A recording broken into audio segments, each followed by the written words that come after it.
About half an hour ago, I watched the police bodycam footage of the final moments of Henry Nowak's life. I was hesitant to do so, but I thought it was important to face up to the grim reality that awaits us all if radical changes are not undertaken.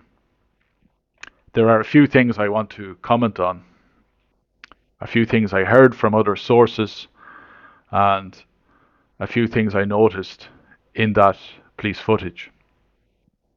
It said that it took an hour from the time the police arrived to when an ambulance arrived for Henry Nowak. It said that the police received two different phone calls. One was from a neighbour in the vicinity saying a stabbing had taken place, and the other was from Digwa or his brother saying there had been an attack from a white boy. The police obviously took the person of colour's word above the word of the neighbour saying that there had been a stabbing.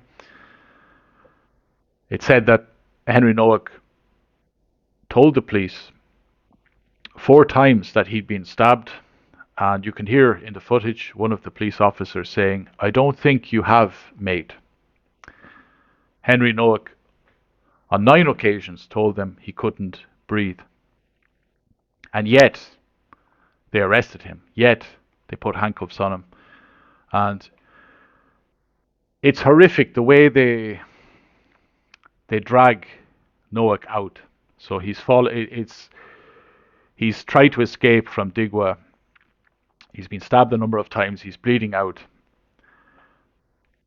He climbed over a fence. He fell down. But the way they pull him out, the police pull him out to handcuff him. They pull him out as though he were a slab of meat. It's disgusting to witness.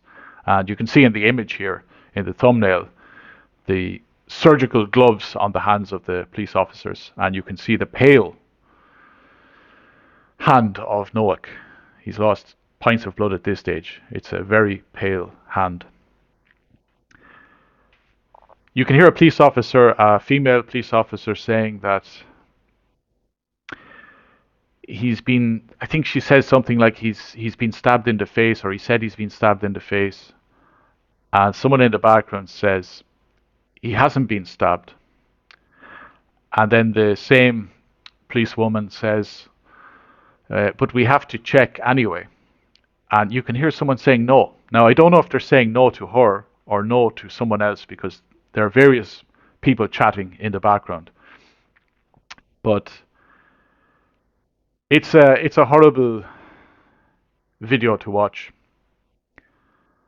Even though they've blurred out, Nowak's face and all the rest, it's just a horrible video to watch and to listen to as well.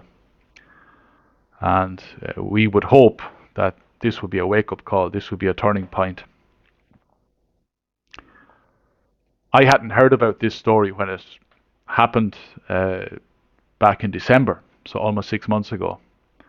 I only heard about it a few weeks ago, and at that stage, that was because the court case had come up.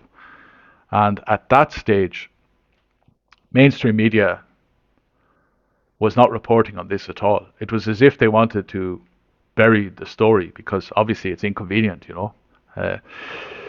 it's very inconvenient.